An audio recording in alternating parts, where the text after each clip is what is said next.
12ই ফেব্রুয়ারি নির্বাচন হবে না। সুতরাং এখানে কোনোভাবেই সরকারের নিরপেক্ষতার প্রশ্ন আসতে পারে না। আওয়ামী লীগ তাদের ছাড়া ভোটের গ্রহণযোগ্যতা নিয়ে প্রশ্ন উঠবে কিনা। আওয়ামী লীগ পশ্চিমা দেশগুলো মনে করে আওয়ামী লীগের এখনো একটি বড় ভোট ব্যাংক আছে, যার সংখ্যা আনুমানিক 30 থেকে 35%। এই ভোটাররা যদি ভোট দিতে না পারে, তাহলে নতুন সরকার আন্তর্জাতিকভাবে দুর্বল হয়ে পড়বে এবং বিদেশি কূটনৈতিক মহল বলতে পারবে এই সরকার দেশের সব মানুষের প্রতিনিধিত্ব করে না।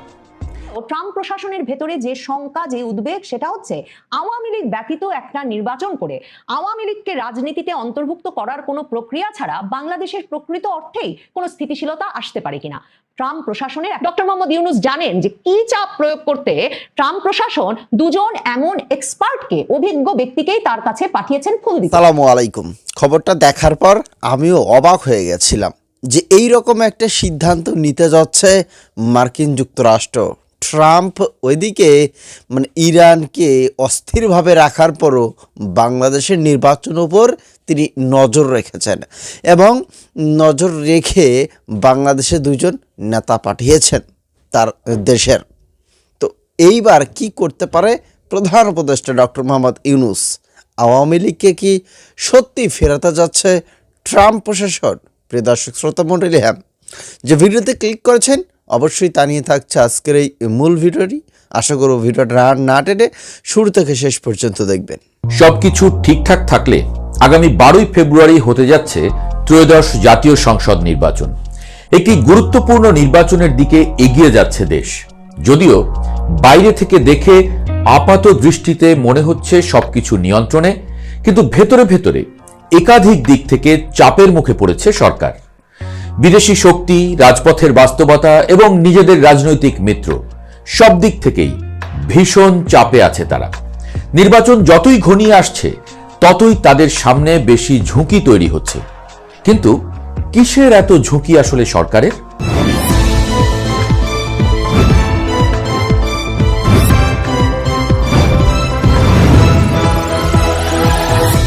এই মুহূর্তে যুক্তরাষ্ট্র, যুক্তরাজ্য এবং অস্ট্রেলিয়া এক সুরে কথা বলছে। তারা চায় বাংলাদেশের নির্বাচন ইনক্লুসিভ হোক, অর্থাৎ সব বড় রাজনৈতিক শক্তি যেন কোনো না কোনোভাবে নির্বাচনের ভেতরে থাকে। এই দাবির কেন্দ্রে আছে নিষিদ্ধ আওয়ামী লীগ। পশ্চিমা দেশগুলো মনে করে আওয়ামী লীগের এখনো একটি বড় ভোট ব্যাংক আছে, যার সংখ্যা আনুমানিক 30 থেকে 35%।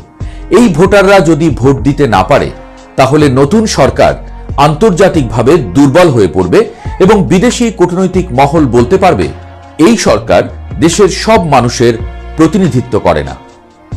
এই কারণে জাতীয় নিরাপত্তা উপদেষ্টা খলিলুর রহমানের সাম্প্রতিক মার্কিন সফর এত গুরুত্বপূর্ণ ছিল।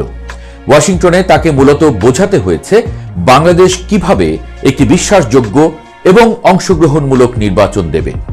কিন্তু বিভিন্ন কূটনৈতিক সূত্র বলছে যুক্তরাষ্ট্র এখনো পুরোপুরি সন্তুষ্ট নয়। এখানেই সরকারের প্রথম বড় সমস্যা। আওয়ামী লীগকে ফেরালে ভেতরে ঝামেলা, আর না ফেরালে বাইরের চাপ। ট্রুথ অ্যান্ড রিকনসিলিয়েশন ভেঙে পড়ল কেন? ডক্টর ইউনূস সরকার শুরুতে ভেবেছিল দক্ষিণ আফ্রিকার আদলে একটি ট্রুথ অ্যান্ড রিকনসিলিয়েশন কমিশন গঠন করে বড় রাজনৈতিক সমাধান আনা যাবে। পরিকল্পনাটা ছিল আওয়ামী লীগ তাদের আগের শাসনের ভুল স্বীকার করবে, ক্ষমা চাইবে, তারপর ধীরে ধীরে রাজনীতিতে ফেরার রাস্তা খুলবে। কিন্তু আওয়ামী লীগ এই শর্ত মানতে রাজি হয়নি। তারা বলেছে তারা কোনো অপরাধ স্বীকার করবে না, আর সরকারও পিছু হটেনি। ফলে তৈরি হয়েছে সবচেয়ে বিপজ্জনক অবস্থা। আওয়ামী লীগ এখন নিষিদ্ধ, কিন্তু ভাঙা নয়। তাদের সাংগঠনিক নেটওয়ার্ক, কর্মী এবং সমর্থকরা এখনো দেশে সক্রিয়। তারা ভোটে নেই, কিন্তু রাজপথে নামার ক্ষমতা রাখে। সরকারের জন্য এটি এক বড় মাথা ব্যথা। 18ই জানুয়ারি থেকে আসলে কি হবে দেশে? গোয়েন্দা সংস্থাগুলোর অভ্যন্তরীণ রিপোর্টে একটি তারিখ বারবার উঠে আসছে, 18ই জানুয়ারি। তাদের আশঙ্কা এই সময়ের পর আওয়ামী লীগের সংগঠিত অংশ রাজপথে সক্রিয় হওয়ার চেষ্টা করতে পারে, কারণ ওই সময়ের মধ্যে আন্তর্জাতিক মহলের অবস্থান অনেকটা পরিষ্কার হয়ে যাবে। যদি আওয়ামী লীগ দেখে যে পশ্চিমা দেশগুলো সরকারকে পুরোপুরি সমর্থন দিচ্ছে না, তাহলে তারা এটাকে সুযোগ হিসেবে নিতে পারে। এই আশঙ্কার কারণেই পুলিশ ও নিরাপত্তা বাহিনীর ভেতরে ভয় বাড়ছে। তারা জানে একবার বড় সংঘর্ষ শুরু হলে পরিস্থিতি হাতের বাইরে চলে যেতে পারে। সরকারের মিত্ররাও একজোট নেই। শুধু বিরোধীরা নয়, সরকারের নিজেদের শক্তিগুলোর মধ্যেও সমস্যা চলছে। ইসলামপন্থী 11 দলীয় জোটের ভেতরে জামায়াত ও চরমোনাই পীরের মধ্যে প্রকাশ্য টানাপোড়েন শুরু হয়ে গেছে। জামায়াতে ইসলামী 190 আসনের দাবি নিয়ে অনড় অবস্থানে আছে, আর অন্য দলগুলো এটাকে একচেটিয়া দখলদারি হিসেবে দেখছে। এই বিরোধ গভীর হলে জোট ভেঙে যেতে পারে, আর জোট ভাঙলে সরকারের মাঠ ক্ষমতা ছেড়ে দিলে তার এবং তার প্রতিষ্ঠানের নিরাপত্তার কি হবে?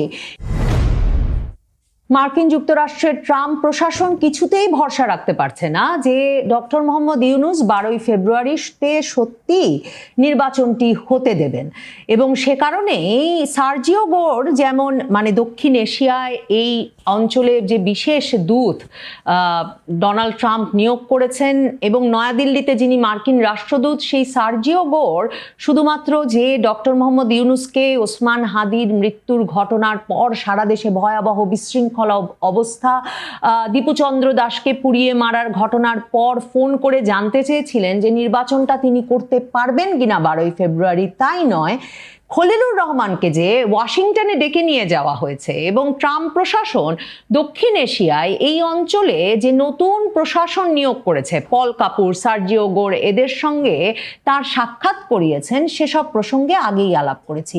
কিন্তু ট্রাম্প প্রশাসন এমনকি নতুন মার্কিন রাষ্ট্রদূত ব্রেন্ট ক্রিস্টেনসেন ঢাকায় চলে এসেছেন, তারপরেও এই বিষয়ে কিছুতেই আস্থা রাখতে পারছেন না যে ডক্টর মোহাম্মদ ইউনূস একটা নির্বাচন 12ই ফেব্রুয়ারি হতে দেবেন বা করতে পারবেন শেষ পর্যন্ত।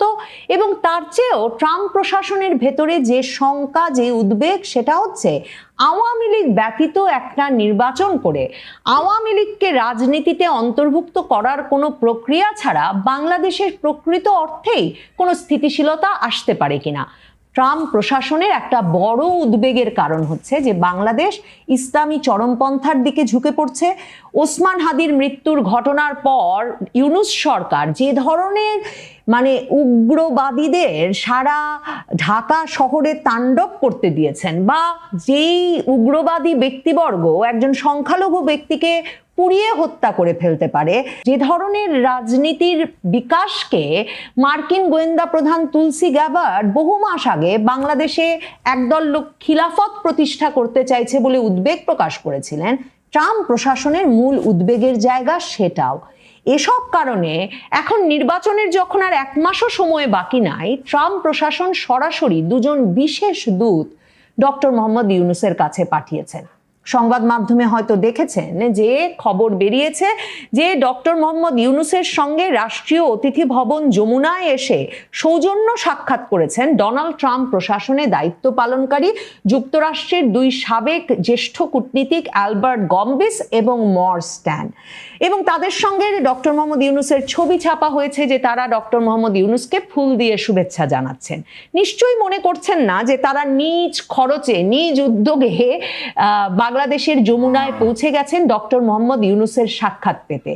ট্রাম্প প্রশাসন সুনির্দিষ্টভাবে এই 2 ব্যক্তিকে কি উদ্দেশ্যে পাঠিয়েছেন ডক্টর মোহাম্মদ ইউনূসের কাছে, সেটাও মার্কিন দূতাবাসের, মার্কিন পররাষ্ট্র মন্ত্রণালয়ের এক রকমের চাপে প্রধান উপদেষ্টার দফতর থেকে বাংলাদেশের সরকারি সংবাদ সংস্থা বাসস যতটুকু খবর দিয়েছে তার মধ্যেও উল্লেখ করতে বাধ্য হয়েছে, এবং সেটাও অত্যন্ত তাৎপর্যপূর্ণ। প্রথমত, তারা সরাসরি জিজ্ঞেস করেছে 12ই ফেব্রুয়ারির নির্বাচনটা অনুষ্ঠিত হতে পারবে কিনা, এবং সে প্রসঙ্গে তারা বলেছে যে নানা রকম খবরাখবর যা পাওয়া যাচ্ছে, যে ধরনের উদ্বেগজনক খবর প্রকাশিত হচ্ছে, তাতে কি করে ডক্টর মোহাম্মদ ইউনূস 12 তারিখ নির্বাচনটা করতে পারবেন। তখন ডক্টর মোহাম্মদ ইউনূস বলেছেন ভোট 12 ফেব্রুয়ারিতেই হবে, একদিন আগেও নয়, পরেও নয়, এবং তিনি সেই ক্ষেত্রে এটা বলে মার্কিন এই দূতদেরকে সান্ত্বনা দিয়েছেন যে নির্বাচনকে ঘিরে ভুয়া খবর ও পরিকল্পিত বিভ্রান্তি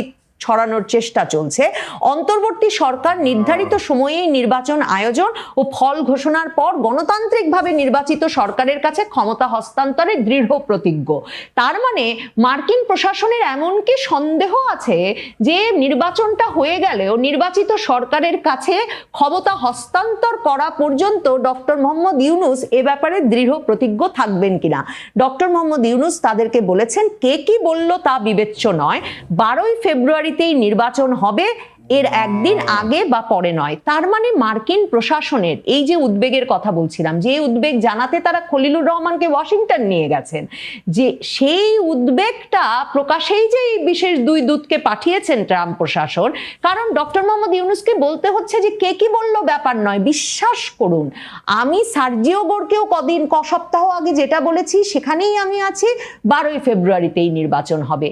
তার চেয়েও তাৎপর্যপূর্ণ যেটা থেকে পরিষ্কার বোঝা যাচ্ছে ট্রাম্প প্রশাসন আওয়ামী লীগকে রাজনৈতিক কর্মকাণ্ডে ফিরিয়ে আনার বিষয়ে ইউনূস সরকারের ওপরে চাপ চরম পর্যায়ে নিয়ে গেছে, তার প্রমাণ যে দুজন ব্যক্তি এসেছেন তারা সরাসরি ডক্টর মোহাম্মদ ইউনূসকে প্রস্তাব করেছেন যে আওয়ামী লীগকে রাজনীতিতে ফিরিয়ে আনতে বাংলাদেশে দক্ষিণ আফ্রিকার আদলে একটা ট্রুথ অ্যান্ড রিকনসিলিয়েশন কমিশন গঠন করা যায় কিনা সে বিষয়ে ডক্টর মোহাম্মদ ইউনূস যাতে ভেবে দেখেন।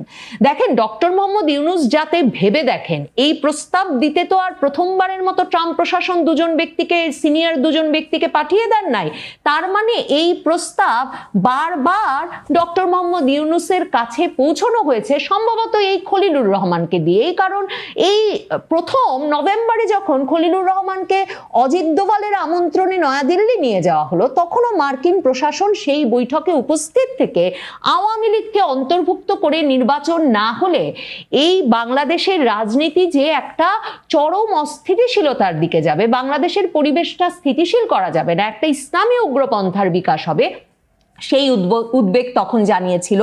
সেই বৈঠকের পরপরই খলিলুর রহমান ডক্টর মোহাম্মদ ইউনূসের সঙ্গে আলোচনা করে এ বিষয়ে কি বার্তা দিতে পারেন মার্কিন প্রশাসনকে সেটা জানতে ওই বৈঠকের 5 দিন পরেই তাকে দোহা নিয়ে যাওয়া হয়েছিল, যেখানে আবারও দোহার মধ্যস্থতায় মার্কিন প্রশাসন এবং ভারতের নিরাপত্তা উপদেষ্টার প্রতিনিধির সঙ্গে খলিলুর রহমানকে বৈঠক করতে হয়েছিল।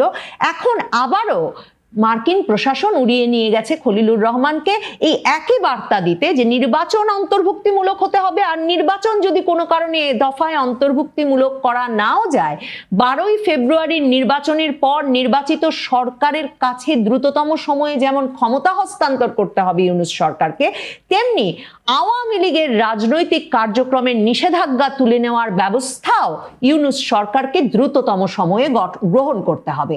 এবং এ কাজ যে তারা নির্বাচিত সরকারের উপর মণ্ডলী যারা ধৈর্য সহিত ভিডিওটা দেখেছেন, আমি আপনাদের বরাবরই মতোই উদ্দেশ্যই বলি যে এই যে সাম্প্রতিক সময়ে যে ঘটনাগুলো ঘটছে রাজনীতিতে, এই ঘটনাগুলো কি মনে হয় আপনাদের? আগামী যে নির্বাচন, এখন শুধু আমরা নির্বাচনের দিকে ফোকাস দিচ্ছি, নির্বাচনের দিকেই যাচ্ছি, খুব তাড়াহুড়োই আমাদের আছে যে নির্বাচনে কি হবে, কি হতে যাচ্ছে। তো এইগুলো বিষয় নিয়ে কিন্তু ব্যাপক পরিমাণে তোলপাড় হয়ে যাচ্ছে সারা বাংলাদেশে, কি হতে পারে, কোথায় থেকে কি হচ্ছে না হচ্ছে। যাই হোক, যা আজকের এই ভিডিও দেখলেন, রাতের এই ব্রেকিং নিউজটা অবশ্যই দ্রুত পরিমাণে শেয়ার করে দেবেন, এবং আওয়ামী লীগকে ফেরাতে হয়তো বা মরিয়া হতে পারে অনেকেই। এবং উপদেষ্টা রেজওয়ানা তিনি কিন্তু এই বিষয়ে একটু কথা বলেছেন, যা দেখেছেন আপনারা ইতিমধ্যেই ভিডিওর মাধ্যমে। লিখবেন আপনাদের মতামত, চ্যানেলে নতুন হয়ে থাকলে সাবস্ক্রাইব করে রাখবেন।